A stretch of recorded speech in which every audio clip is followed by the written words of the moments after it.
Hey, what's going on everyone? Entering Infinity here. Today I'm back with a brand new video to discuss My Hero Academia episode 97. Let's jump into it.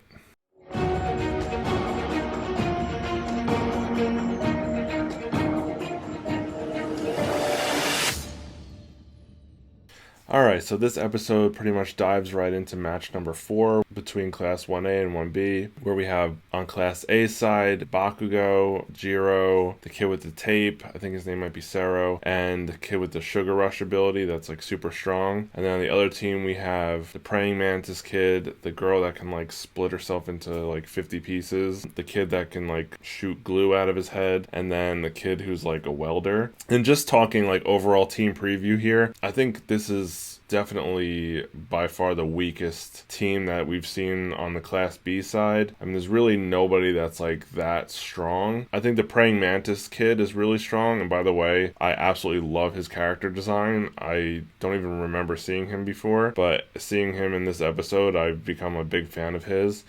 I just absolutely love his character design. I love his quirk with the blades. He really reminds me of a villain. I just love that he's like looks like the villain from a character design perspective, but he's actually, a hero. So I just absolutely love that. But overall, as an overall team, there was really nobody that was like that high caliber of a student. So going into it, I mean, Bakugo pretty much was always going to run rampant here because there was nobody from Class 1B that could really counter his quirk, because his quirk is just so broken as it is, and there was really nobody that could stop it. They would have to just come up with a really good strategy. So let's dive into kind of how this episode plays out. So we pretty much see both teams kind of just like rushing right in. I mean, neither team wants to really sit back and kind of set up, because we pretty much see most of this match from Class 1A's perspective, which is usually how it goes. And part of them were arguing that they should kind of sit back and counterattack, and then Bakugo's like, no, we're not waiting for an opening. He's like, we're going to charge forward and we're going to make our own opening, which is pretty much what the other team was doing, except they kind of had a little bit more of a strategy. But pretty much they're both kind of rushing each other, so there's really no time wasted here. And then we get kind of a little flashback of Bakugo kind of talking to his Class 1A team, and he was like calling them underlings and stuff, and it was really funny, and they were like getting mad because he was like talking down to them. But it was just typical Bakugo humor, and he ends up giving them these like grenades, and I don't know if we've seen those before because I didn't remember them, but I thought that was really cool, and they were like really freaked out because they thought they were going to go off. But he pretty much says that they could use them in an emergency, and it's pretty much just like a little grenade. They're not like super powerful, but they can help them get out of a sticky situation if they need them. And I just thought that was a cool little tech from Bakugo, that now he can kind of like make grenades. So I'm curious to see kind of how he uses that going forward, because he can make cool grenade belts and like different things like that. So I thought that was a pretty cool new addition for Bakugo, assuming we hadn't seen it before, which I don't think we have. And then as Bakugo's charging forward, he pretty much realizes that they're around where he got to, so he tells Jiro to use her quirk, which is pretty much the biggest reason for her quirk is her ability to hear sounds with her ear jacks. And he tells her to find where they are, because he's like, as long as we can find them, there's no way we're losing this. He pretty much knows that nobody on that team is going to stop him. So she kind of plugs her ear jacks in, and she's like listening with her quirk, and she's hearing all these sounds all over the place, and she's having trouble pinpointing exactly where the other team is. And then she realizes that it's the girl on the other team that's messing with her by splitting her body into like 50 pieces and making them tap all over the place, and that's making her hear sounds everywhere and not able to pinpoint where they are. So she used her quirk in a way to disrupt her ability to detect them, which was smart and pretty much what feels like the only real application of her ability, because I just personally don't understand kind of how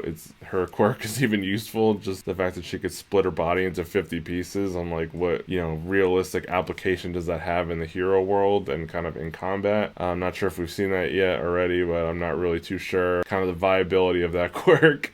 So that's pretty much what she does, as well as kind of her being the mastermind behind the planning of Class 1B's attack and strategy for the match. So while she's trying to figure that out, the kid with the tape kind of makes a web all around them. I'm not really sure what he was trying to accomplish from that, but it pretty much just encloses around them, just lines of tape all over the place. And then that's when kind of Class B moves in for their kind of counterattack, where the kid with the glue ability was like up on the top of the building, and he like shoots his there's glue all over the place, which sounds weird, but it basically covers all the tape, and it pretty much makes like a spider web, and it ends up working against them, because I didn't really understand why he even, did that in the first place with the tape. But yeah, it ends up just getting used against them into kind of like a giant spider web. And then the praying mantis kid comes in, and he slices up all like those pillars and things that's coated with the sticky web, and then they all start falling down, and they're like about to like crush the 3 kids from Class 1A minus Bakugo, and then Bakugo has to come in and save them and like blow it up. So right when he was about to attack Jiro, all of a sudden we see a boot go and like basically kick her out of the way, and it's Bakugo, and then he just like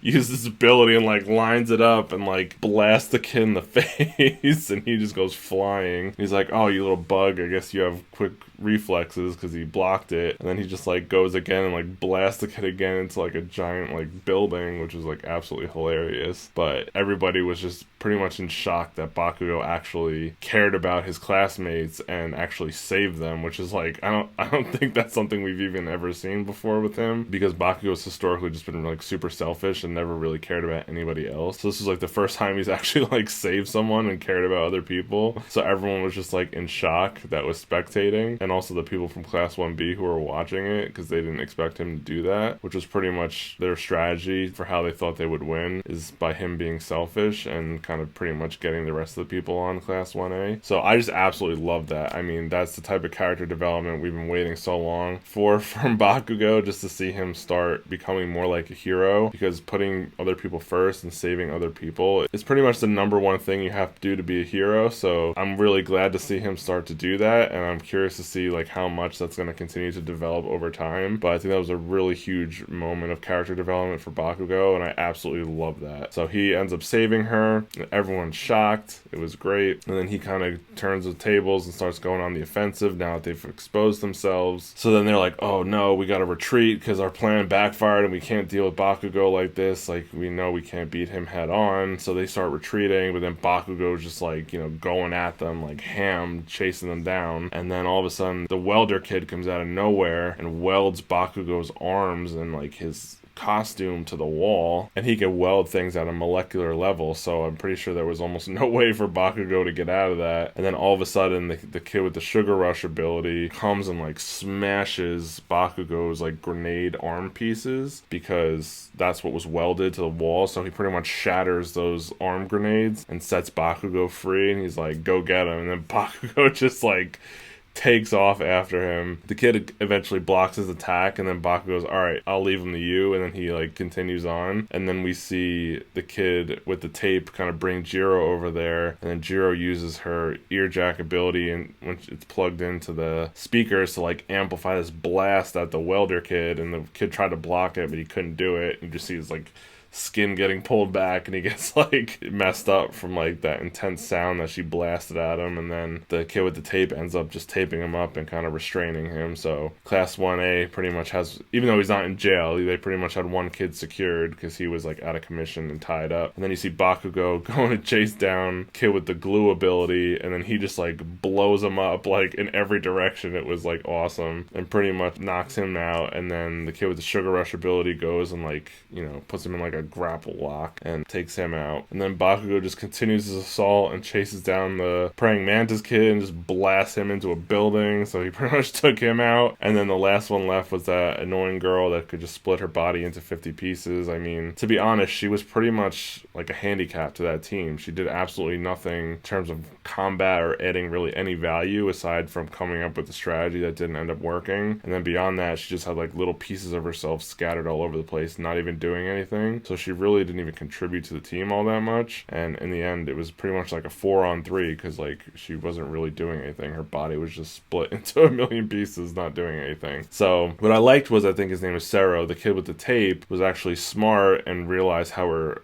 quirk worked, and that he was taping up all those little pieces that were scattered around to delay her ability to regenerate. So it was actually very smart. And then he ends up taking the grenade that Bakugo gave him, and he tapes it to one of her pieces, so when it goes back to regenerate to her, it like blows up on her, which she managed to dodge. But once she dodged that, then she turns around and Bakugo with a Kamehameha like pose in her face and just blows her to smithereens. So that was awesome. And before you know it, all 4 people from Class 1B are out of commission and in jail, and Class 1A won 4-0. So it was an absolute masterclass from Class 1A, especially from Bakugo. I love that everyone played their little parts in it, but Bakugo was just an absolute monster in this. He had amazing character development. I love the animation of him using his quirk to move around very like nimbly by blowing up like with his arms in different directions, and how he was like moving like through like the tunnels and different things. Like that part was gorgeous. Like everything about this episode was just so great, and I loved seeing his character development and loved their little teamwork that they did. And I love when he had his little kind of breakthrough moment. He had a speech with them, and he was like, you know, when you guys are in trouble, I'm going to save you. And when I'm in trouble, you're going to come save me. And that's how we're going to win. So he realized that, you know, he shouldn't be selfish, and that he's going to work as a team, and he's going to save other people. And he wants to just continue to be stronger. And he's like, you know, only the strongest people wouldn't lose any of their people on their team. They would win flawlessly with no injuries. So I'm going to protect you all and make sure that nobody gets injured, nobody gets hurt, nobody gets captured. Like, I want a flawless victory. So like I absolutely love that from Bakugo. I thought that was awesome. And for me, like this episode was what I felt like Team Todoroki was gonna do. This one episode like 4-0 sweep like is really what I thought was gonna happen last time, because they had the strongest overall team from Class 1A, and I just really didn't expect the events to carry out the way that they did. But it ended up being Bakugo's team that, you know, did that 4-0 just massive sweep, because that team was just, like I said, overall very weak, but it was just a masterclass performance from them. Props to them. I mean, I absolutely loved it. It was, you know, awesome stuff to see. You know, Class 1A crushed it. So then we get to see the kids kind of debriefing with the teachers after, which we haven't got to see for the last few matches that I actually did want to see, but we get to see it in this one. And Mr. Aizawa was like really praising them and only had really good things to say. He's like, you know, you guys worked really well together. You did minimal damage, you took them out fast, you restrained them quickly, like you did everything you were supposed to do. Like, you know, great job, guys, which we really never really get to see from him, because he's usually very hard on them and very strict, and to see him just with nothing but praise just pretty much underlines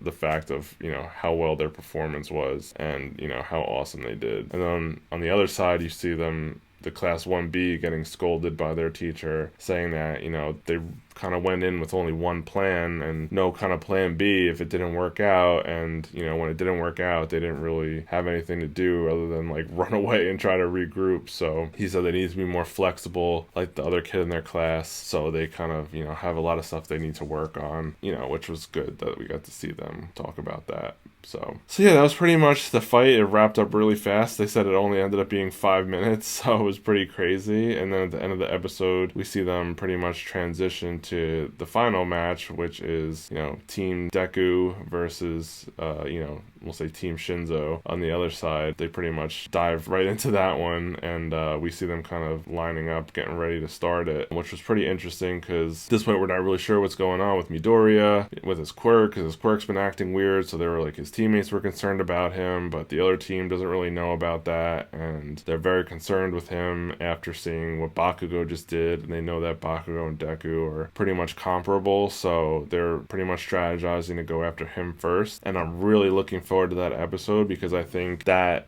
maybe not next episode or possibly the one after that, whenever he interacts with Shinzo, I think is going to be a major point in this anime, because, you know, they've been alluding this whole season to, you know, the vestiges of One for All, and kind of, you know, him tapping into his quirk and it kind of speaking back to him, and, you know, all those interactions, which was awakened by his original match with Shinzo from the school tournament, and him getting brainwashed by Shinzo is what triggered that. So they pretty much alluded to Shinzo's ability kind of awakening things inside of Midoriya, so I'm really curious to see what happens if that happens again, or kind of any other interactions between them, because clearly something with him is is triggering stuff within him. So I feel like if he gets brainwashed again, maybe he'll like tap into more of his abilities with One For All. I'm not sure exactly, but something definitely big is going to happen with that, and I'm really looking forward to seeing that. Otherwise, the rest of their team is not really too strong. You have the Blueberry Kid, which is like just comic relief and not really that useful. You have Uraraka. I mean, she's okay, but very situational. And then the other kind of pink alien girl with the acid. I mean, sometimes she could be pretty cool, but overall, I think